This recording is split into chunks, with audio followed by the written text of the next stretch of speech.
मीरपुर नाम के शहर में तेजस अपनी पत्नी नीरू के साथ रहता था।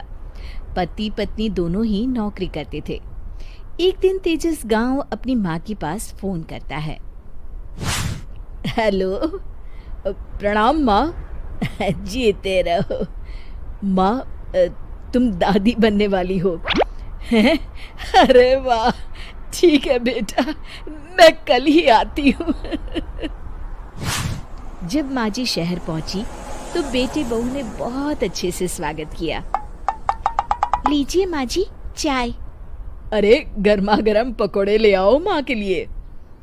नीरू रसोई में गई और 2 मिनट में ही पकोड़े ले आई। जी ये लीजिए।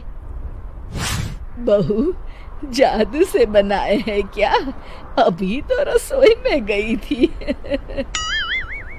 यम्मी।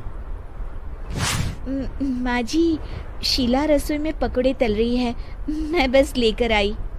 हे भगवान, मेरा धर्म भ्रष्ट कर दिया तूने। अब तो गंगा जल से शुद्धिकरण करना होगा। दूसरे दिन, माँ जी मैंने नाश्ता बना दिया है, ऑफिस जा रही हूँ।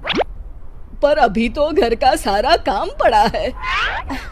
शीला आती ही होगी, झाड़ू पोछा बर्तन कपड़े वो सब कर लेगी। हमारे जमाने में घर का सारा काम हम ही करते थे। जी माँ जी, आप बहुत होशियार हैं, मैं घर ऑफिस दोनों नहीं संभाल पाती। तो जरूरत क्या है घर से बाहर जाकर चाकरी करने की? वैसे भी घर का काम खुद करने से घर में बरकत आती है, समझी? पर माँ जी। पर वर कुछ नहीं, इस महीने की पगार मिले फिर ऑफिस बंद है। हाँ। रात को नीरू तेजस से कहती है, सुनिए जी, माँ जी बोल रही थी कि मैं नौकरी छोड़ दूं। वैसे ठीक ही तो है, अभी तुम्हें आराम की जरूरत है। फिर भी आराम कहाँ, शीला को छुड़ाने के लिए बोल रही थी। तो अब 24 घंटे में इतना काम तो कर ही सकती हो। पर जॉब पसंद है मुझे, घर पर मन नहीं लगेगा। अगले दिन जब दोनों ऑफिस के लिए निकल रहे थे, मेरी तो कोई कीमत ही नहीं है इस घर में। माँ जी, आजकल महंगाई बहुत है, रहन सहन भी बदल गया है, दोनों नौकरी करते हैं तभी ठीक रहता है। अच्छा, तू कहना क्या चाहती है? मेरा बेटा तुझे बिठा के खिला नहीं सकता? तू ही इस घर का खर्च चला रही है, हैं? नहीं माँ जी, मेरा वो मतलब नहीं था।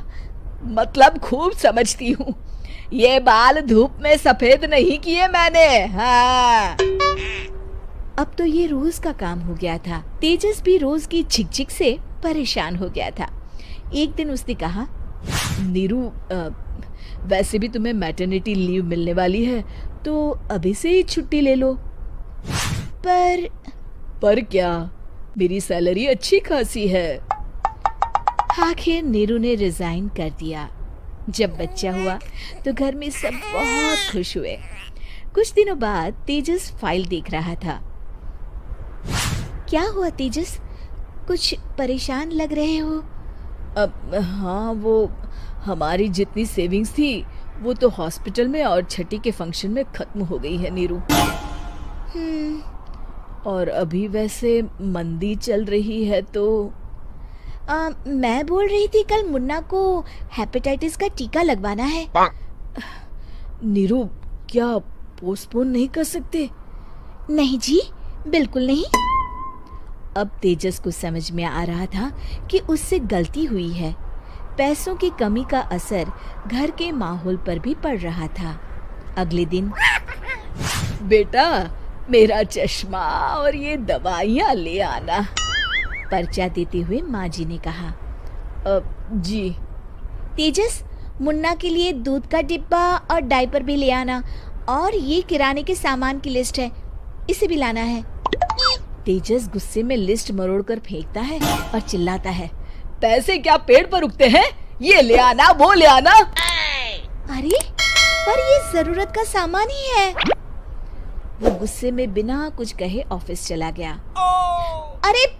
अरे लंच तो ले जाइए। नीरू दौड़कर डिब्बा पकड़ाती है। एक दिन खाना खाने के बाद, नीरू, अब तो मुन्ना कुछ बड़ा हो गया, तो अब तुम वापस ज्वाइन कर लो ना जॉब। पर इस रिसेशन में जॉब मिलना बहुत मुश्किल है। ट्राई तो करो। फिर मुन्ना? माँ जी है ना, और एक फुल टाइम मेड भी लगा लेंगे।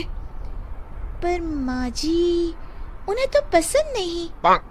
तभी माँ जी वहाँ आ जाती है और प्यार से नीरू के सर पर हाथ फेरते हुए बोलती है, अब मेरी समझ में आ गया बहू, पहले के और अब के समय में अंतर है।